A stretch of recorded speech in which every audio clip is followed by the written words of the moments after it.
Electric rice cooker లో chicken dum biryani అండి. Stove మీద చేసేదానికన్నా ఇది కొంచెం ఈజీ అనే చెప్పొచ్చు. ఫస్ట్ 1 కేజీ చికెన్ లో మీ టేస్ట్ కి సరిపడ ఉప్పు వేసుకుని, 1/2 టీ స్పూన్ పసుపు, 1 టీ స్పూన్ ధనియాల పొడి, 1 టీ స్పూన్ కారం, 1/2 టీ స్పూన్ జీలకర్ర పొడి, 1 టేబుల్ స్పూన్ గరం మసాలా పొడి, 1 నిమ్మకాయ రసం, 2 టేబుల్ స్పూన్ల నూనె, 3 టీ స్పూన్ల అల్లం వెల్లుల్లి పేస్ట్ వేసి ఒకసారి అంతా బాగా మిక్స్ చేసుకోవాలి. తర్వాత 1 కప్పు పెరుగు కూడా వేసేసి మళ్ళీ మిక్స్ చేసుకుని, కొంచెం ఫ్రైడ్ ఆనియన్స్, తరిగిన పుదీనా, తరిగిన కొత్తిమీర వేసేసి ఒకసారి మిక్స్ చేసేసి పక్కన పెట్టేసేయండి. ఇప్పుడు రైస్ కుక్కర్ లో 1.5 లీటర్ వాటర్ బాయిల్ చేసుకుని ఇందులో మసాలా దినుసులు, 2 టేబుల్ స్పూన్ల నూనె, 2 టీ స్పూన్ల ఉప్పు, 800 గ్రాముల బాస్మతి బియ్యం అరగంట పాటు నానబెట్టుకుని వేసుకోవాలి. ఇవి ఒక 5 మినిట్స్ కుక్ చేసేసుకుంటే 80% కుక్ అయిపోయి ఉంటాయి.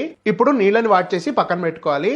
మళ్ళీ రైస్ కుక్కర్ లో నానబెట్టిన చికెన్ వేసుకుని పైన ఫ్రైడ్ ఆనియన్స్, పుదీనా, కొత్తిమీర వేసుకుని ఉడకబెట్టిన రైస్ కూడా వేసేసి ప్రెస్ చేయకుండా బాగా పరుచుకోవాలి. పైన మళ్ళీ ఫ్రైడ్ ఆనియన్స్, పుదీనా, కొత్తిమీర వేసుకుని 1 టేబుల్ స్పూన్ నెయ్యి, 1 టేబుల్ స్పూన్ సాఫ్రాన్ వాటర్ లేదా ఫుడ్